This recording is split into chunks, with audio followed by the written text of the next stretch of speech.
Hey guys, this is part 2 out of 3 for the Virtual Orchestra series. So in this one we're talking about pitch correction mainly, a few other things, but mainly pitch correction.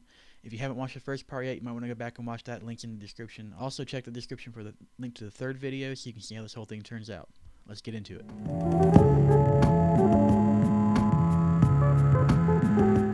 Alright, we are back on day 3 here, and as you can see I've got all the parts in now. I've got some bass parts in there.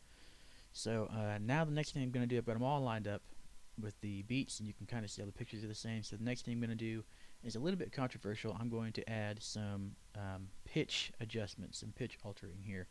My goal with this is not to make sure that everything is perfectly in tune. I don't want it to be perfectly in tune. I want the little small differences in tuning to come through from each instrument, because that's what makes it sound like a live human performance, which this is. But this is recorded on mostly like phone cameras and some not super great quality recording equipment, just because that's what everybody has. So there are some pitch issues I need to correct. There are some mainly wrong notes. If somebody hit a wrong note, I want to just fix that wrong note, because this is going to be a project we're going to put together as kind of a commemoration of this whole year. So I don't want this to sound like it's got a bunch of wrong notes in it, but if it's a little bit of intonation differences, that's fine, because it makes it sound like a live performance, which this would normally be. So I'm going to show you a couple different ways to do that. Now the main way you can do this that everybody probably has access to if you have a DAW like this, a program like this, you can manually go in and you can change one note at a time by zooming in on it. Let's say I wanted to change this note. I don't know what note it is, but let's just say this is the one I want to change, this little blob. So one way you can do this, and it's a little bit more complicated than some other ways, but you can go in and you can cut out that note. Then you can right click on it, and this is on Studio One, like I always say, so this may be slightly different on other programs, but you have the same basic functionality somewhere. You can tune a little bit, or you can transpose a little bit. So we're going to just zoom in here a little closer. I'm going to set this loop function up here so that it only plays what's inside of there. So I'm going to play that note over and over again so you can hear the difference. So here's the note right now. Okay, and it's happening fast because it's a very short loop time. So that's the note, that pitch. If I wanted to adjust the tuning, if it was really close to in tune but not exactly right, I can click and I can drag up or down and adjust the tuning up to 100 cents, which is like a step either direction. Or I can just type in a number, like if I know I want it to be 50 cents sharp, I could type in 50 and do it that way. So now you might hear a huge difference. Here's the original, tuned. Okay, so there's that. I'm gonna get rid of this now, zero that back out. You can also transpose individual notes. You can transpose whole parts too, but if you're just trying to correct individual notes, you can transpose individual notes. So for example, let's say I wanted to go up an octave. Let's go down an octave. We went up before. So I would hit negative or minus 12. And 12, the number here refers to half steps. So on the tune side, it refers to cents, which is what we use to judge hertz, basically, or the frequency, I'm sorry, of sound. Transposition means you go up or down by a certain number of steps, or half steps. In this case, it's half steps, and it's 12 half steps, which is an entire octave. So hit enter, go back to here. Okay, that's what it sounds like as it's tuned down 12 half steps. Let me undo that and then play it. Redo it. So you hear the difference there. Okay, now I'm going to undo all this because I don't want that note changed. Alright, so that's one way you can do it. It's kind of a long roundabout way to do it, but it will work. Now there's another way on Studio One that you can change the pitch. You can alter the pitch a little bit. It is not auto-tune. I've never used an actual like auto-tune feature. I know a lot of people do, but it's very similar in the way it works. It can analyze sound and things. So let's say I want to change so I want to change this bass part, and I have a program that goes into Studio One called Melodyne. I think you can buy this as a standalone program too.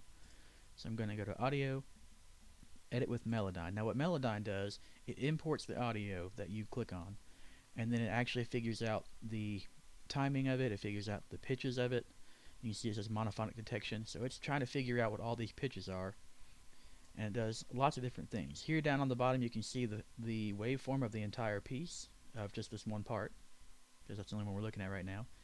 You scroll across, I might have to scoot down a little bit. Yeah, you can see the notes over here where the range is. It's a bass, so it's kind of low. Alright, here's our bass part. Here are our notes. You can zoom in if you go to the edge and move this around. You can zoom in or out. So let's say some of these notes are wrong, and you can see where each one of these individual waveforms are, and it puts it over here based on piano notes. So it doesn't have a piano keyboard, but it has the notes all laid out chromatically on the left hand side. So you can see exactly what pitch it is, and you can see what you're aiming for. Now each one of these boxes on the grid shows you a couple different things. Let me zoom in here. Let's just say I want to change this note, for example. Let me zoom in. On this note it shows you it's in measure 62. These little tick marks are the beats, quarter notes. So you can see this is on beat 2 if you line that up. You can also see if you line it up this way, this is a D2, and the 2 refers to the octave. And the lower the number, the lower the octave. So this is a bass, so it's pretty low. This is D2, the lowest D on the bass, I believe. And this note would sound like this. Let me solo this part, sorry. So you can hear all the rest of the orchestra playing with it. Okay, and that note is in tune right now. You can see that little line right there means the pitch doesn't waver, that little line in the middle. If the pitch does waver, if it moves around, it'll look something like this over here. Hopefully you can see that. See if I can zoom in some. So right here we have a little line in here goes up really sharp and goes down. That means that Melodyne has detected there's some pitch variation within that one note. And you can adjust all that too. But for right now, let's say I go back to this note. Say I want to fix this note. I just want to adjust it. I don't want it to be on a D. I want it to be on, say, this F right here. All I'd have to do in Melodyne is click and drag it up. And it actually plays it as you drag, so you can hear what it's going to sound like before you leave it there.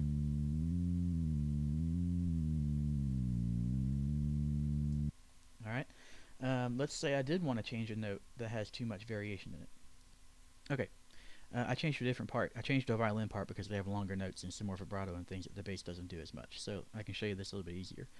This note right here is 37 cents flat, and depending on the context, this is one that might sound like a wrong note. In the full context of the orchestra, it might sound fine, even being that flat, because sometimes notes need to sound a little bit flatter than what they would actually be in tune in order for it to sound good, which is kind of a sonic, the way we hear things.